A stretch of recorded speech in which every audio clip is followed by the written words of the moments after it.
আরজিকর মেডিকেলে চিকিৎসকের ধর্ষণ খুনের পর সেমিনার হলে গিয়েছিলেন কারা তা নিয়ে ইতিমধ্যেই প্রশ্ন উঠেছে। পুলিশ ছবি দেখিয়ে কয়েকজনের পরিচয় সামনে এনেছে, কিন্তু তারপরেও প্রশ্ন থেকেই যাচ্ছে। কলকাতা পুলিশের ডিসি সেন্ট্রাল সাংবাদিক বৈঠক করে সেমিনার হলের এই ছবিটি দেখিয়েছিলেন। অন্যদিকে সোশ্যাল মিডিয়ায় সেমিনার হলের এই ছবিটি ভাইরাল হয়েছে। Fair and bright night and day cream, ত্বক থাকবে ব্রাইট সারাদিন, পলিউশন ফ্রি, ঠিক যেন রাতের ফোঁটা সাদা ফুল, সারাদিন হ্যাপি ব্রাইট স্কিন। এই ভাইরাল ছবিতে আকাশী শার্ট পরা এক ব্যক্তিকে দেখা যাচ্ছে, যাকে পুলিশের ছবিতে দেখা যাচ্ছে না। কিন্তু আকাশী শার্ট পরা এই ব্যক্তিকে একে যতদূর আমি চিনতে পারছি, ইনি ডক্টর দীপাঞ্জন হালদার। ইনি আরজিকর মেডিকেল কলেজের নিওনেটোলজির একজন অ্যাসিস্ট্যান্ট প্রফেসর, এবং ইনি সন্দীপ ঘোষ, ডক্টর সন্দীপ ঘোষ, ডক্টর বলতে আমাদের লজ্জা এখন, তার অত্যন্ত ঘনিষ্ঠ একজন। আরজিকরে উনি কর্মরত। ক্রপ করে ডক্টর দীপাঞ্জন হালদারকে আলাদা করা হয়েছে, এটা আমরা ছবিটা দেখেই বুঝতে পারছি। দীপাঞ্জন হালদার আরজিকর মেডিকেল কলেজের শিশুরোগ বিভাগের অ্যাসিস্ট্যান্ট প্রফেসর, আরজিকর মেডিকেলের অ্যান্টি র্যাগিং কমিটি ও অ্যান্টি হ্যারাসমেন্ট কমিটির সদস্য, আইএমএ কলকাতা শাখার ট্রেজারার, রাজ্য মেডিকেল কাউন্সিলের সদস্য। আন্দোলনকারী জুনিয়র চিকিৎসকদের দাবি, আইএমএর কলকাতা শাখার নির্বাচনে জেতার পর ফেসবুকে আরজিকরের টিএমসিপি ইউনিটে দেওয়া অভিনন্দন বার্তায় দীপাঞ্জন হালদারের ছবি রয়েছে। চিকিৎসকের মৃতদেহ উদ্ধারের দিন সেমিনার হলে থাকার কথা স্বীকার করে দিয়েছেন দীপাঞ্জন হালদার। কিন্তু শিশুরোগ বিভাগের এক অ্যাসিস্ট্যান্ট প্রফেসর ধর্ষণ খুনের পর সেমিনার হলে কি করতে গিয়েছিলেন? অ্যাকচুয়াল ছবি নাকি মড ছবি, ওই ছবি বেসিকে আমি কিন্তু কনফার্ম করতে পারছি না যে ওটা আমিই কিনা। 9 তারিখে আমি ধরুন আমাদের সেদিনকে ওয়েস্ট বেঙ্গল মেডিকেল কাউন্সিলের মিটিং ছিল সল্ট লেক অফিসে। তো আমি সেদিনকে মিটিং করে 12টা থেকে 2:30 অবধি আমাদের মিটিং চলে। তারপরে অ্যারাউন্ড 3:30-র দিকে অবশ্যই আমি আরজিকরে আসি। এসে প্রথমেই আগে আমার ওই মানে চেক ডিপার্টমেন্টের ওখানে শুধু আমি না, আমার সাথে আমার আরো কিছু ওরকম ফ্যাকাল্টিরা একত্রিত অনেক ডিগনিটারিজরা আমরা ওখানে যাই।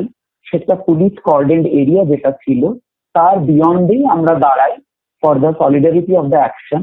এছাড়াও আমি আপনাকে এটুকু বলতে চাই, আমি কোনোভাবেই রিফিউট করছি না সেমিনার রুমের প্রেজেন্সটা, কিন্তু কখনোই ক্রাইম অফ অকারেন্সে কিন্তু কেউই আমরা ছিলাম না, আমি তো ছিলামই না। পুলিশ প্রশাসন বাউন্ডারি করে জায়গাটা সিল করে রেখেছিল, সেখানে আমরা কেন কাউকেই ঢুকতে দিচ্ছিল না। আমি নিজে ওয়েস্ট বেঙ্গল মেডিকেল কাউন্সিলের ইলেক্টেড মেম্বার, প্লাস আমি নিজে আরজিকরের ফ্যাকাল্টি, অ্যাসিস্ট্যান্ট প্রফেসর, বিভিন্ন কমিটির কিন্তু আমি পার্ট।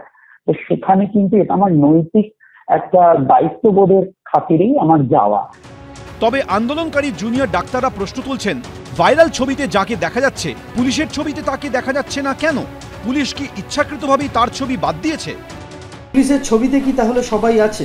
না, পুলিশের ছবিতে সবাইকে দেখা যাচ্ছে না। অরিজিনাল ছবিটা থেকে ক্রপ করে ওই ছবিটা দেখানো হয়েছে। পরিচয় যখন জানানো হয়েছে তখন পুরো ছবিটাই দেখানো উচিত ছিল। সত্যি ওখানে যারা ছিলেন তারা প্রত্যেকে লিগালি অথরাইজড পারসন ছিলেন, তাহলে তাদের এভাবে ক্রপ করে নির্দিষ্ট কিছু মানুষকে কেটে বাদ দেওয়ার কোনো মানে হয় না।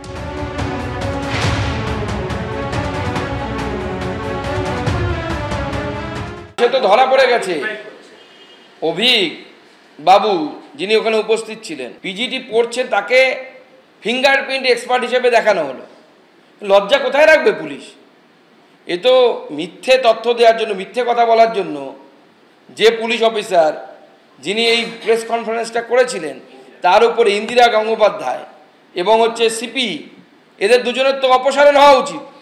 হাসপাতাল সেফ হেভেন, যেখানে মরণোন্মুখ মানুষকে বাঁচানো হয়, সেইখানে ডাক্তার হাসপাতালের মধ্যে খুন হয়ে যায়, ধর্ষণ হয়ে যায়, তারপর তথ্য প্রমাণ লোপাট করার ব্যবস্থা করা হয়, ভাবাই যায় না। স্বাস্থ্যমন্ত্রী পদত্যাগ করুন, পুলিশ মন্ত্রী ফেইল্ড, পদত্যাগ করুন, প্রয়োজনে তৃণমূলের অন্য কাউকে পুলিশ মন্ত্রী করুন। যারা দাঁড়িয়ে আছেন বা দেখা যাচ্ছেন তার সঙ্গে তদন্তের ক্ষতি হওয়ার কোনো সম্ভাবনা আছে কি নেই, তো 5 তারিখে সিবিআই যেটা সুপ্রিম কোর্টে রিপোর্ট দেবে সেটা বোঝা যাবে। লালবাজারের তরফে বলা হয়েছে এ বিষয়ে তারা কিছু বলবেন না, সিবিআই এর সঙ্গে কথা বলতে বলা হয়। সন্দীপ সরকার, ঝিলম করঞ্জাই, পার্থপ্রতিম ঘোষ, এবিপি আনন্দ।